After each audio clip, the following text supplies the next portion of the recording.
안녕하세요. 결혼한 지 3년 된 30대 여성입니다. 시어머니의 말도 안 되는 계산법 때문에 복장이 터질 것 같아서 하소연하러 왔습니다. 욕심이 사나워도 정도가 있지. 게다가 남편까지 어머님 편을 들고 나서니 제가 버텨낼 재간이 없네요. 지금은 한심해서 쳐다보기도 싫은 남편이지만 이런 남편과도 뜨거웠던 시절이 있습니다. 남편과는 지인의 소개로 알게 되었는데 저는 당시 제 사업을 꾸려나가고 있었고 남편은 대기업에 다니는 회사원이었어요. 말이 나왔으니 말이지만 제가 원해서 한 소개팅은 아니었네요. 사업상 알게 된 지인이었는데 남편은 지인의 친척이었고 아무튼 이런저런 이유로 제가 소개팅 자리를 마다할 수가 없었지요. 솔직히 사업하는 사람 입장에선 인맥 관리가 무엇보다도 중요하거든요.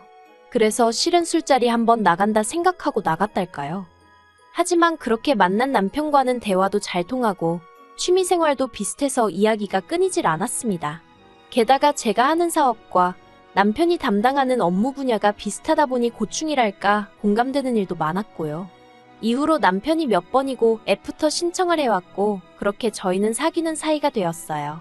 사귄 지 4년차쯤 되던 해에 남편이 먼저 프로포즈도 해왔지요. 저도 여자니까 프로포즈를 받았을 땐 당연히 기뻤습니다. 어느덧 나이도 30 중반을 향해 달려가고 있었으니 조급한 시기이기도 했으니까요. 그런데 황당하게도 결혼 이야기가 오가면서 서로 주머니 사정을 오픈했더니 시쳇말로 남편이 개털이더라고요. 솔직히 이건 좀 비하기 심하고 아무튼 저에 비하면 가진 게 너무 없었어요. 회사 생활을 8년이나 한 남자가 그것도 대기업을 다녔으면서 모아둔 돈이라곤 고작 6천만 원이 전부였거든요. 당시 남편 실수령이 한 달에 500 정도였으니 제가 왜 실망했는지 이해가 되실 거예요. 6천이 절대로 적은 돈은 아니지만 사귀는 내내 경제 개념이 없다는 느낌은 없었는데 어쩌다 그렇게 된 건지 이해가 안 되대요. 그래서 남편에게 대놓고 물어봤습니다. 돈 관리를 어떻게 했길래 이것밖에 못 모았느냐고요. 그러자 남편이 말하기를 요 몇 년 시부모님 사정이 좋지 않았답니다. 아버님은 대기업을 다니시다 사업을 하시겠다며 하루아침에 가족들과 상의도 없이 회사를 관두고 나오셨대요. 그리고 퇴직금을 받아 사업을 시작하셨는데 그게 요식업일 줄은 아무도 몰랐답니다. 문제는 저희 아버님이 평생 남이 해주는 음식을 드시기나 해보셨지 당신 손으로 라면 하나 끓여본 적 없으신 분이라는 거지요. 그러니 자연히 그 사업이라는 식당 일은 어머님 몫이 되었는데 저희 어머님은 며느리로서 이렇게 표현하기 꽤나 조심스럽습니다만 옆에서 지켜본 바로는 놀기 좋아하시고 천성이 부지런한 분은 못 되세요. 게다가 그동안 전업주부로 아버님이 가져다주는 월급으로 생활하시던 분이었는데 갑자기 장사를 하라며 아버님이 앞치마를 던져주고 정작 아버님은 골프다 뭐다 놀러다니기 바쁘셨다네요. 그러니 어머님 기분이 좋을 리 있었겠어요? 하다못해 아버님 같이 식당에 나와 계시기라도 했다면 달랐겠지만요. 아무튼 그래서 어머님도 식당 일을 등한시하기 시작하셨고 그러니 이른바 오픈빨로 생겼던 몇몇 손님들도 다 떨어져 나가더랍니다. 그렇게 시쳇말로 식당 말아먹는데 딱 2년 걸리더래요. 게다가 뒤늦게 아버님이 어떻게 수습이라도 해보시려고 손을 대시면서 일은 더 걷잡을 수 없이 커졌는데 그 이유가 살던 집을 담보로 대출받고 카드론 받고 제3금융권에까지 손을 대신 거지요. 남편이 이 모든 사실을 알게 되었을 때는 뭐 달리 손 쓸 방법이 없었다네요. 그래서 가게를 정리하고 이후로 시부모님은 살던 집도 파시고 지금의 집으로 이사를 하셨습니다. 두 분 다 크게 충격을 받으셔서 그 충격에서 헤어나오는 몇 년 동안 남편이 금전적으로 도움을 많이 드릴 수밖에 없었고요. 그리고는 이런 속사정을 털어놓으면서 지금은 아버님도 정신 차리시고 인근 주차장에서 관리 일을 하고 계시고 어머님도 식당에서 일을 하고 계시다며 저더러 자기를 이해해 줄 수 없겠냐고 묻더군요. 그런 남편의 얼굴에다 대고 제가 뭐라고 타박을 할 수가 없었어요. 사람이 살다 보면 실패도 할 수 있는 거고 가족이니 도울 수도 있는 거라고 생각했으니까요. 그리고 저희 친정부모님도 사업을 하시기 때문에 사업이라는 게 절대로 자기 뜻대로 되는 게 아니라는 건 진작에 알고 있었거든요. 물론 저희 친정부모님은 처음 시작하셨을 때부터 지금까지도 열심히 하지 않으신 날이 없다고 믿습니다. 아무튼 그때는 남편도 많이 사랑하고 있었고 그래서 남편의 사정이 딱하다 생각했지 파혼 쪽으로는 생각을 못했어요. 그리고 제 입장에서도 파혼을 하기엔 여러 가지로 솔직히 아쉬운 부분이 있었어요. 일단은 33이라는 제 나이에 이 남자랑 헤어져서 또 누구를 만나나 걱정도 되고 겁도 났거든요. 그리고 제 하루가 사업 때문에 정말 눈코 뜰 새 없이 바쁠 때가 많아요.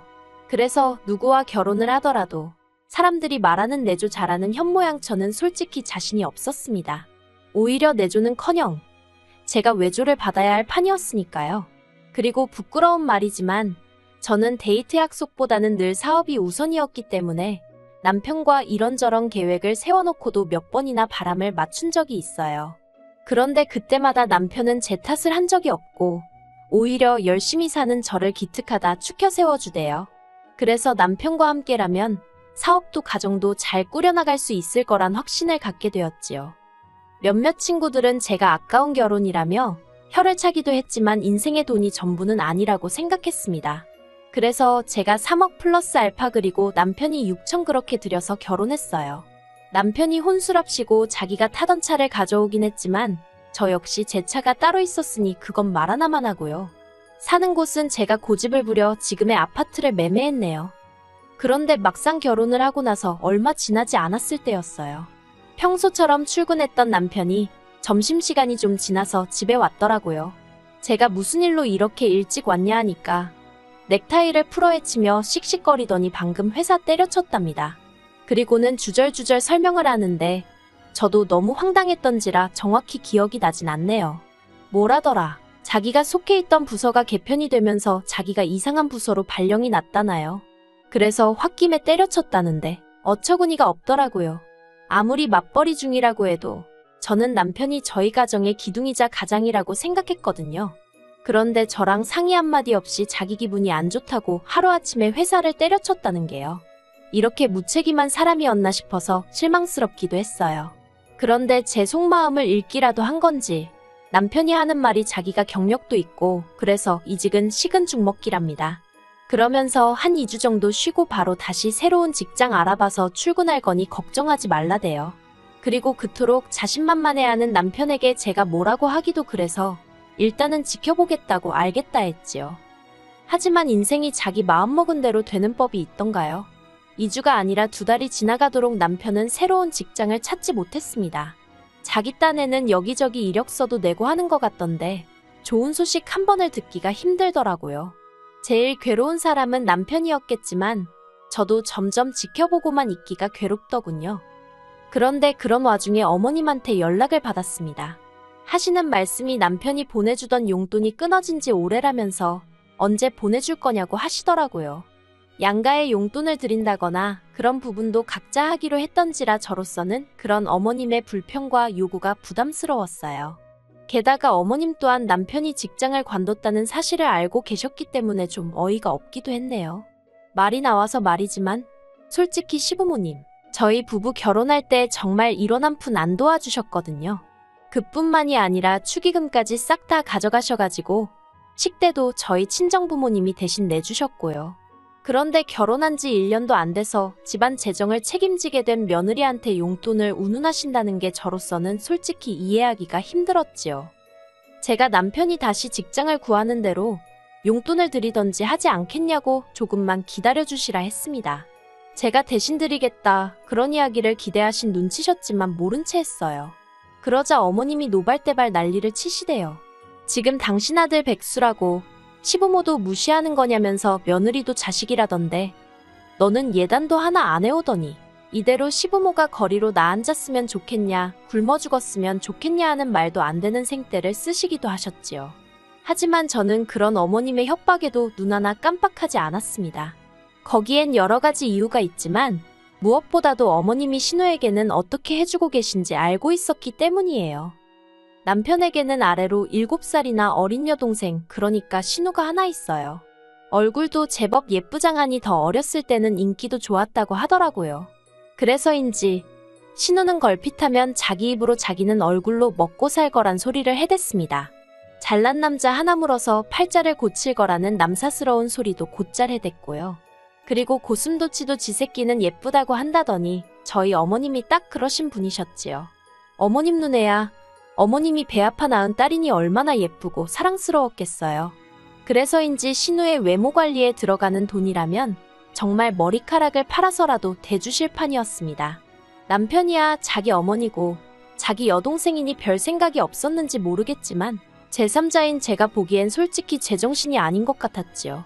특히나 아들한테 용돈을 받아서는 그걸로 딸 뒷바라지를 한다는 게 제가 며느리라서 그런 건지 탐탁치 않대요. 아무튼 어머님은 계속해서 집요하게 저에게 용돈을 요구하셨습니다. 저는 없다고 못 드린다고 딱 버티고 있었고요. 그리고 이런 신경전이 이어지던 와중에 남편이 저더러 자기도 제 사업에 껴주면 안 되냐고 묻더라고요. 이직을 하려고 해도 전에 다니던 직장보다 조건도 안 좋고 자존심이 상한다면서 그러면서 저더러 자기 예전 직장 조건에 맞춰서 자기를 뽑아달라는데 황당하기 짝이 없었지요. 그래서 그렇게는 못한다고 조건이 기대만큼 안 되더라도 어쩌겠냐고 다른 직장으로 가라 했습니다. 나는 남편을 내 직원으로 둘 생각이 없다고요. 그리고 남편이 자기가 저한테 실망을 했던 게 이때부터였답니다.